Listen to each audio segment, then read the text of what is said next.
Assalamualaikum warahmatullahi wabarakatuh. Salam Merdeka Belajar. Saya Jayadi, calon guru penggerak angkatan ke-7 dari Kabupaten Sopeng. Kali ini saya akan memaparkan koneksi antar materi modul 3.1 pengambilan keputusan sebagai pemimpin pembelajaran.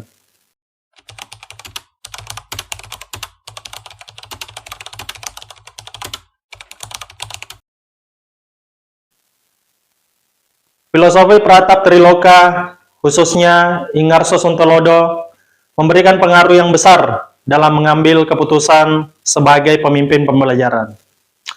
Ki Hajar Dewantara berpandangan bahwa sebagai seorang guru itu harus memberikan teladan atau contoh praktek baik kepada murid. Dalam setiap pengambilan keputusan, seorang guru harus memberikan karsa atau usaha keras sebagai wujud filosofi Pratap Triloka ing madyo mangungkarso, dan pada akhirnya guru membantu murid untuk dapat menyelesaikan atau mengambil keputusan terhadap permasalahannya secara mandiri. Guru hanya sebagai pamong yang mengarahkan murid menuju kebahagiaan. Hal ini sesuai dengan filosofi Pratap Triloka Tuturi Handayani.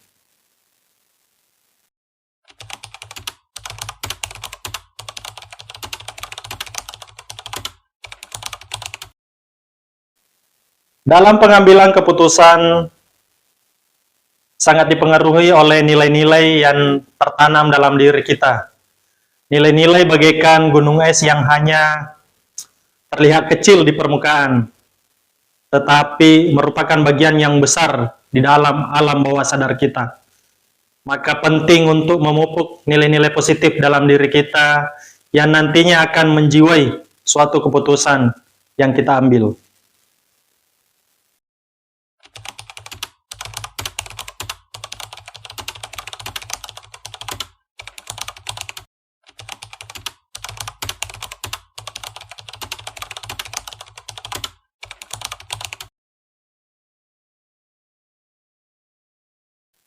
Coaching adalah keterampilan yang sangat penting dalam menggali suatu masalah yang sebenarnya terjadi, baik masalah dalam diri kita maupun masalah yang dimiliki orang lain. Dengan langkah coaching sesuai alur Tirta, kita dapat mengidentifikasi masalah apa yang sebenarnya terjadi dan membuat pemecahan masalah secara sistematis. Konsep coaching Tirta sangat ideal apabila dikombinasikan dengan 9 langkah konsep pengambilan dan pengujian keputusan sebagai evaluasi terhadap keputusan yang kita ambil.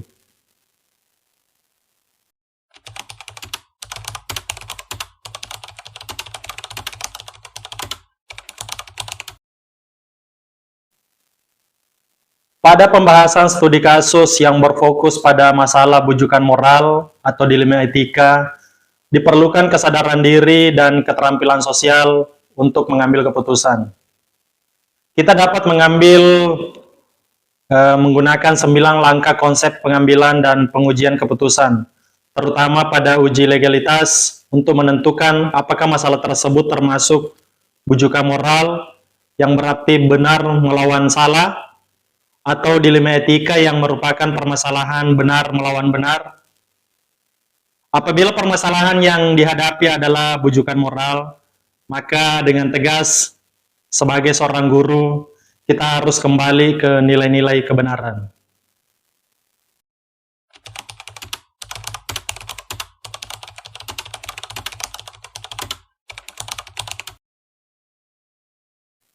Pengambilan keputusan yang tepat tentu akan berdampak pada terciptanya lingkungan yang positif, kondusif, aman, dan nyaman. Kondisi tersebut adalah kondisi yang kita inginkan. Maka untuk melakukan perubahan diperlukan suatu pendekatan yang sistematis. Dalam hal ini, kita menggunakan pendekatan inquiry apresiatif Bagja untuk melakukan perubahan ke arah yang lebih baik.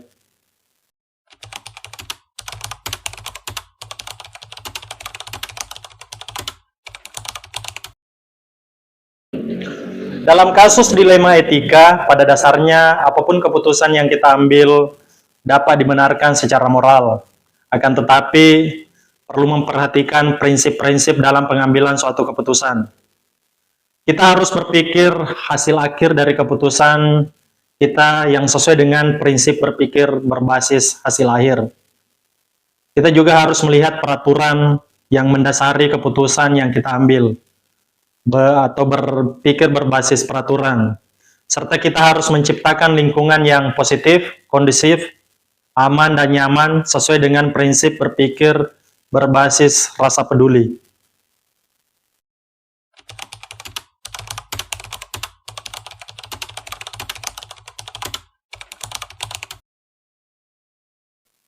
Merdeka belajar merupakan tujuan akhir dari pembelajaran yang kita lakukan. Merdeka belajar berarti siswa bebas untuk mengembangkan potensinya tanpa ada tekanan dari pihak manapun. Siswa juga dapat mencapai kebahagiaannya sesuai dengan potensi yang dia miliki. Maka keputusan yang kita ambil tidak boleh merampas kebahagiaan siswa dan juga merampas potensi yang dimiliki siswa.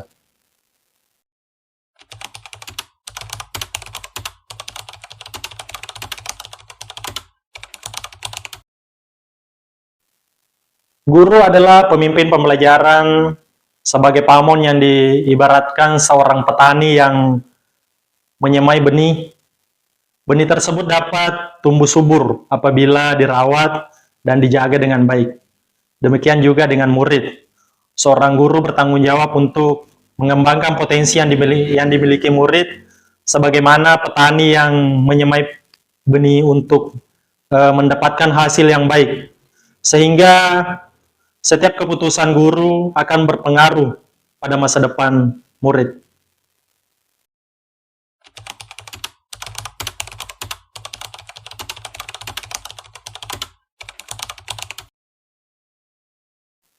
Kesimpulan yang didapat dari pembelajaran modul ini yang dikaitkan dengan modul-modul sebelumnya adalah pengambilan keputusan adalah suatu kompetensi atau skill yang harus dimiliki oleh seorang guru dan harus berlandaskan kepada filosofi Ki Hajar Dewantara yang dikaitkan sebagai pemimpin pembelajaran. Pengambilan keputusan harus berdasarkan pada budaya positif dan menggunakan alur bagja yang akan mengantarkan pada lingkungan yang positif, kondusif, aman, dan nyaman. Dalam pengambilan keputusan, seorang guru harus memiliki kesadaran penuh untuk mengantarkan muridnya menuju profil pelajar Pancasila.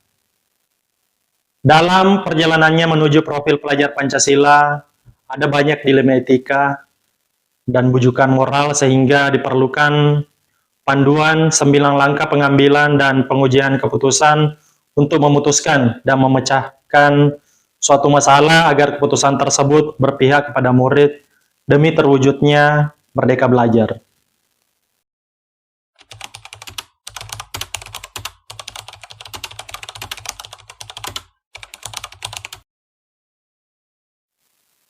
Pemahaman saya tentang dilema etika adalah situasi atau kondisi atau peristiwa yang terjadi ketika seseorang harus memilih antara dua pilihan, di mana kedua pilihan secara moral benar tetapi bertentangan dengan keadaan atau aturan tertentu.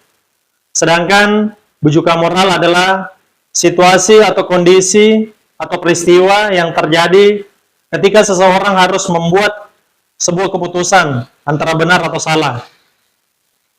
Ketika kita dihadapkan pada situasi dilema etika, akan ada nilai-nilai kebajikan yang mendasari yang bertentangan seperti cinta dan kasih sayang, kebenaran, keadilan, kebebasan, persatuan, toleransi, tanggung jawab, dan penghargaan akan hidup yang disebut sebagai paradigma dalam pengambilan keputusan.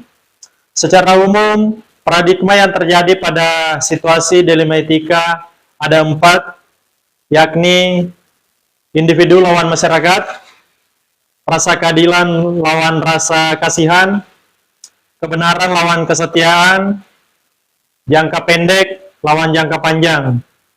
Prinsip pengambilan keputusan ada 3, yaitu berpikir berbasis hasil akhir ditentukan dengan konsekuensi atau hasil dari suatu tindakan.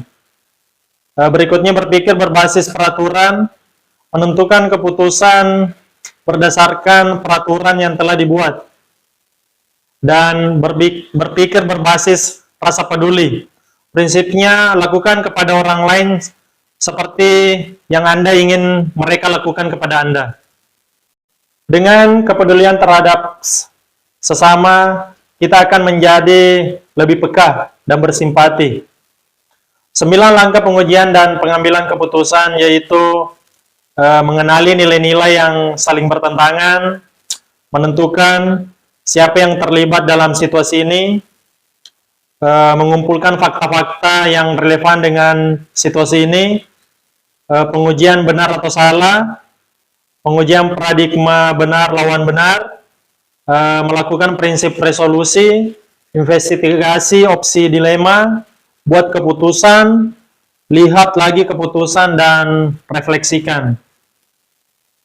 Hal-hal yang menurut saya di luar dugaan adalah ketika sebuah keputusan tersebut diambil, pastinya ada pro dan kontra akibat dari pandangan yang berbeda dari setiap individu.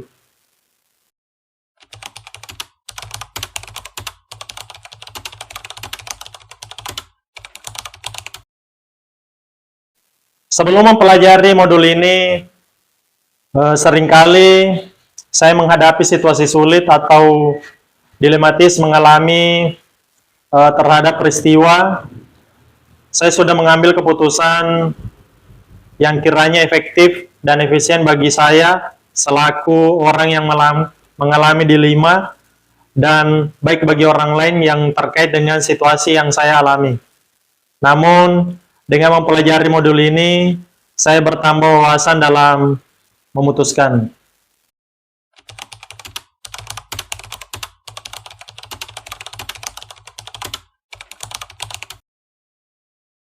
Sebelumnya, saya kurang memperhitungkan paradigma apa yang terjadi dalam dilema yang saya alami.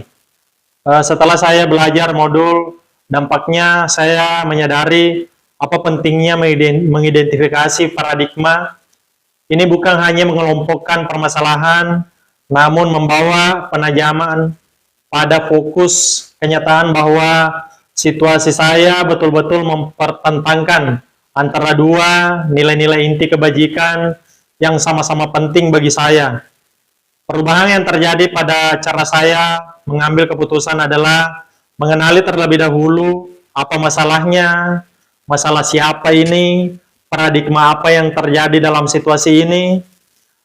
Sebelum mengambil keputusan, saya berpikir menggunakan 3 prinsip pengambilan keputusan dan 9 langkah pengambilan keputusan.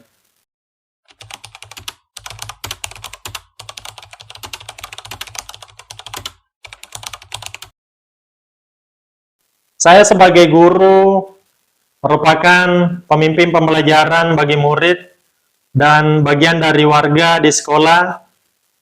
Akan banyak situasi di sekolah yang akan terselesaikan dengan efektif dan efisien setelah mengetahui dilema etika dan bujukan moral, 4 paradigma pengambilan keputusan, dan 3 prinsip pengambilan keputusan, dan 9 langkah pengambilan dan pengujian keputusan. Keberhasilan seorang pemimpin dalam mengemban salah satu tugas tersulit yaitu mengambil suatu keputusan yang efektif. Keputusan-keputusan ini tentunya secara langsung atau tidak langsung bisa menentukan arah dan tujuan institusi atau lembaga atau tempat saya menjalankan tugas keprofesian saya. Demikian pemaparan koneksi antar materi dari saya. Mohon maaf apabila ada kesalahan dalam penyampaian. Terima kasih. Assalamualaikum warahmatullahi wabarakatuh.